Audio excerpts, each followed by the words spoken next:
Hey everyone, welcome back to 996. The Howl Utah Mammoth win 4-3 in overtime against Central Division rival Winnipeg Jets. A great win for the Utah Mammoth. Maybe not how they drew it up, but a huge 2 points, and a win is a win.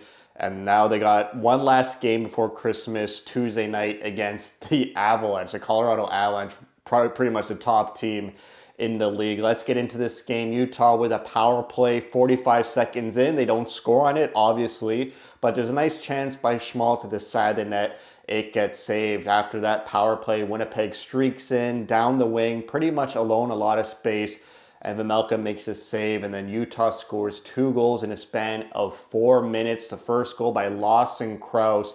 What a bounce back season Lawson Crouse is having. He's almost eclipsed last season's goals and points. Not there just yet, but he's on his way, well on his way to eclipse those stats. On this goal, Dylan Guenther enters the zone with some nice speed, space to wire a shot. He completely misses the net, but it hits the backboards and comes right out on the other side. And Crouse one-times a loose puck past Hellebuck, who's still scrambling just to get it back into position after the puck whiffs by him, missing the net. And then Peterka scores on that second goal, assisted by Keller and Schmaltz. Great first line pressure by this first line.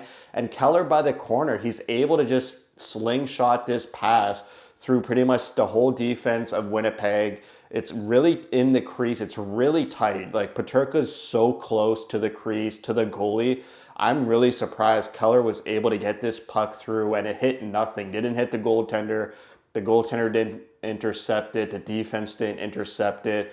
Really surprised this pass made its way through, and Peterka's there just banging it home. A little soft touch into the back of the net to make it 2-0. It was 9 minutes into the game, and Utah already with 2 goals. They couldn't get complacent. I literally wrote this down. I wrote down a lot of things that unfortunately came true in this game. After going up 2-0, they do commit a penalty. They go on the penalty kill, and it's a great kill after that early lead. They allow 0 shots on goal and 0 scoring chances against. After that penalty kill, there's a nice Crouse to Guenther play. Crouse is a nice through pass. Dylan Guenther gets behind the Winnipeg defense with some speed and skill, but he gets denied. And then they have to kill off another penalty at the end of the first period. They outshot Winnipeg 7-5. They had 54% of 5-on-5 possession. I thought they looked great 5-on-5. They had great pace, great energy. They just needed to be consistent with that throughout the game, and they do not do that. Early in the second period, Winnipeg on a one-on-one with a Utah defenseman. The Winnipeg player sort of gets by the defenseman and lets off a nice shot that Vejmelka has to save really early in the second period. And then the third line's generating momentum. I thought Winnipeg came out better right out of the gate in the first minute or two of the second, but the third line of McBain, Carconi, and Booth, they generate a lot of pressure. They grab back that momentum, and then the fourth line comes out and just stacks onto that momentum. And an insane passing play between Stenlund, Kerfoot, Sergachev, and Dursey. They make a great passing play along the offensive zone, and this is the fourth line. And Kerfoot gets a cross-ice pass from Dursey, and he one-times it into the net to make it 3-0 Utah. Kerfoot looking great in his past, the only 2 games he's played. Dursey, 5 points in his past 5 games, 6 points in the past 7 games. I know I was a bit hard on him maybe 2 weeks ago, but he's finally giving us that offensive production we need from a top 4 offensive defenseman. Utah 3 5-on-5 goals, not even halfway into the game, and they had 0 5-on-5 goals against the New Jersey Devils. I guess they just decided they know how to score last night against Winnipeg. After going down 3-0, Winnipeg hits the post, and then Utah returns with our own post. It's Nick Schmaltz in the slot. I think it rings off 2 posts on this play. He gets a shot off near the crease area off to the side to the goaltender. And then Utah commits another penalty. You're playing with fire. Utah taking a lot of penalties recently. I think it was 5 against New Jersey and 3 against Winnipeg. And Winnipeg scores their first goal of the game, a cross-ice one-timer by Kyle Connor to make it 3-1. Utah's allowed a power play goal against in 3 straight games. So now that the penalty kill is showing some little cracks, The penalty kill has been unbelievable pretty much the whole season. But recently, now they're starting to allow power play goal again. So what do you do to fix that? You're supposed to score on your own power plays to compensate for that. Like, it's not supposed to be that you're supposed to always have a 90+% penalty kill. Like, a lot of teams, it's around high 70s, in the 80s. Like, we were given such a great penalty kill, we kind of took it for granted. So maybe they're coming back down to earth, but still, it's still good.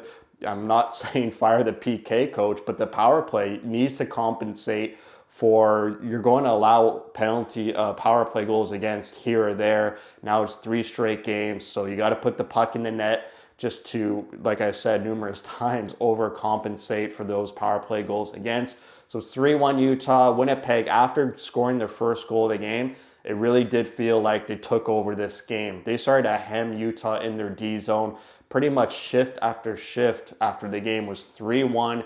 I think there was one last chance, a great 5-on-5 chance Utah had near the end of the second period, and then that was it for the rest of the game. It's Ian Cole driving down the wing, almost going to the corner in the offensive zone, and finds McBain alone, uncontested, uncovered in the slot. A nice one-timer by McBain, and Hellebuck makes the save. And that was pretty much the last 5-on-5 scoring chance for Utah in this game. They do get a power play, 3 minutes left in the second, and obviously they don't score on it. Pretty much their power plays are just killing clock these days, and especially in this heated, intense, the other team just scored their first goal of the game. You had a lead. Now it's kind of starting to evaporate. If everything's tense, you would want a power play goal to alleviate that tension, but instead they just kill the clock and they don't score on it throughout. They were tied in shots 8-8 in the second, and their possession 5-on-5 dropped from 54 to 40% in the second, and it goes even lower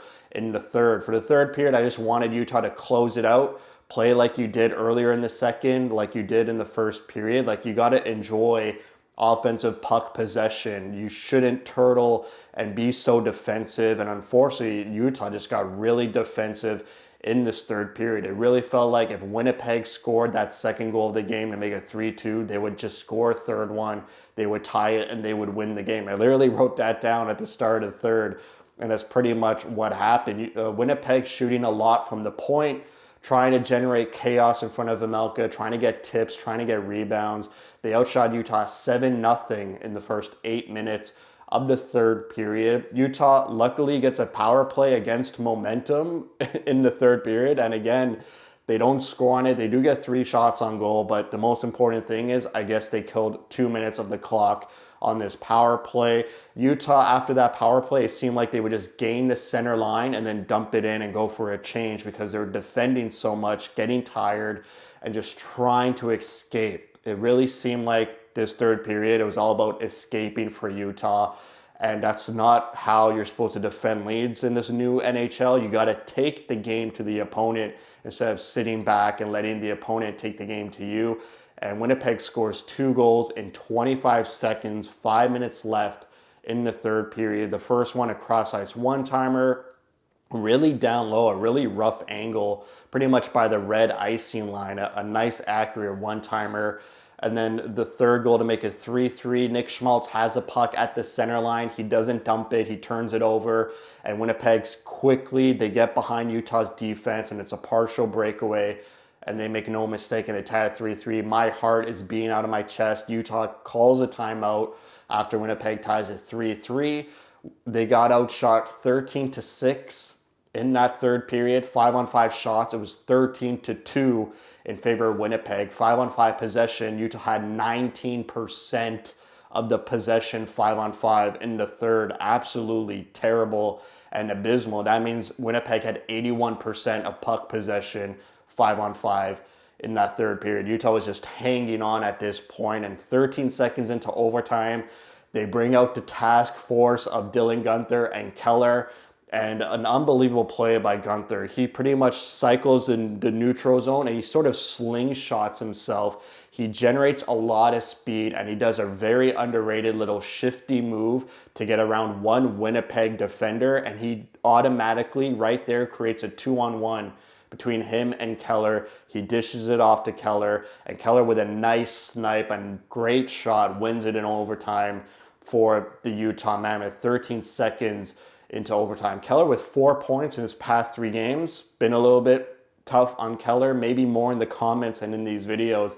Me and a commenter pretty much went back and forth discussing, whenever there's a loss, there's a lot of things to talk about, a lot of uncomfortable things. And Keller, he had a 4-game streak of no points. Obviously, we know what happened, personal side of him, but he feels good. He looked great against Detroit. He looked good last night against Winnipeg, even though I think that top line, they need some changes.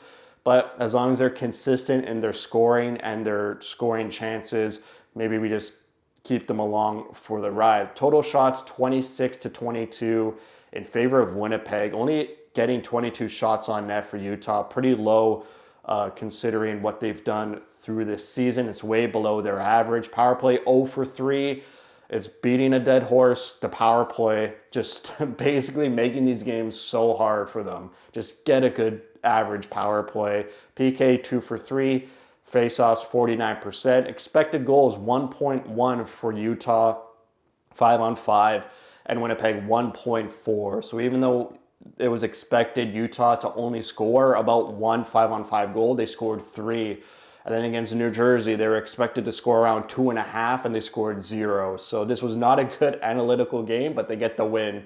So I liked how they played against New Jersey, way better against Winnipeg, but it's all about results these days. They're still hanging on to a wild card playoff position. They've played a lot of games, more than other teams that are chasing them, but I don't really have faith in those other teams chasing Utah. It's like San Jose.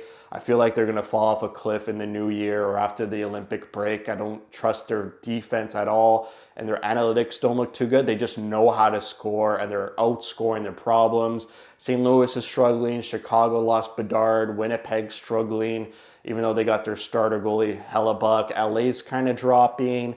Edmonton lost their starter goalie. Like, there's a lot of problems happening around Utah. Utah lost Cooley. They gained Kerfoot. For me, you got to try and tread water without Cooley. And then once Cooley gets back into the lineup, hopefully there's no other injuries.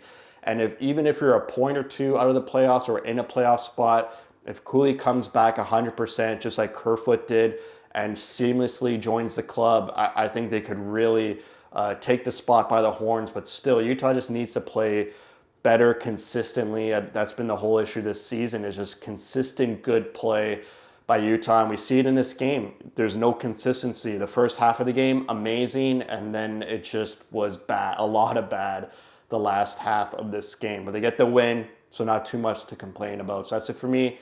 Thank you for watching. If you like what you see, spread the word. If you're feeling generous, consider a super chat. And as always, thank you for your support.